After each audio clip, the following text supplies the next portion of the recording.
Another business question.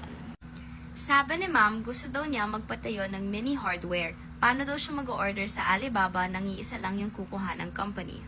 Actually, magandang question to and makakatipid ka ng super, lalo na kung sa iisang company ka lang kukuha ng mga materials or mga order mo.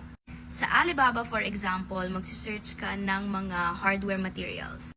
Siyempre, makakahanap ka doon ng mga sellers. Madaming sellers sa Alibaba na mga hardware lang talaga yung binibenta nila. So, pwedeng doon ka na kumuha, add to cart lahat ng kailangan mo, coordinate with your supplier kapag nakuha mo na lahat ng need mo, you pay, and then you contact Cargo Boss para ma-import yung items nyo from China to the Philippines.